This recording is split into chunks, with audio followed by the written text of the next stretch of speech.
Good evening. My name is Gregory Moore. As has already been pointed out, the three main issues that Council members DeLong, O'Donnell, and Shipsky raised in wanting to make these changes, the buffer zones, the limits per district, where the cultivation, this was discussed ad nauseum, and you arrived at decisions. I mean, how many sets of diagrams do we look at? How much detail did City Attorney Shannon go into and what it was going to mean as far as the cultivation thing? This was clearly laid out.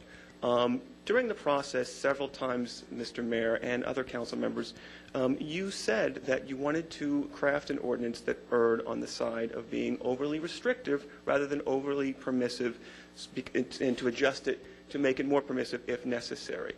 And yet, we come back not just about 2 months after the ordinance has started to be enforced, and only a month after the lottery process, with proposed changes, which would seem to indicate that the lottery was held somewhat under false pretenses. Because obviously, if the three council members are talking with the press in the middle of October about the changes that they want to put into effect to an ordinance that only started being enforced on August 29th, that means they had to have collected information and started on this process before the lottery ever took place.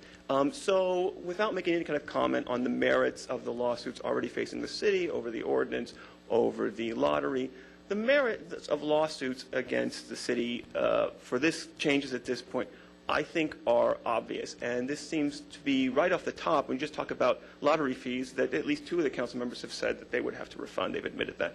That's hundreds of thousands of dollars, and then there's the time spending the lawsuits. But every single collective that spent any kind of money that would be money down the drain after these changes is going to sue for every single cost. And I would think that, I'm no lawyer, but I would think that they're going to win because, I mean, if you hold a lottery under false pretenses, that's obviously a problem.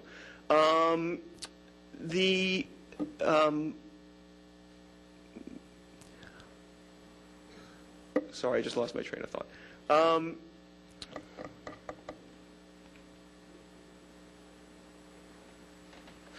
One of the provisions that the three council members want in this ordinance is they want a year moratorium on any more applications, and with city staff to come back after the year with a report on cost impacts and et cetera, et cetera. It's interesting that they want a report after a year on the changes to the ordinance, but they don't want to wait any time at all to see if the ordinance we've got is working. I don't know how many constituents that the three council members have heard from. I filed a public records request, so I guess we're all going to get to see on all communication about this issue to the three council members between May 15th and October 15th, so we'll all see soon.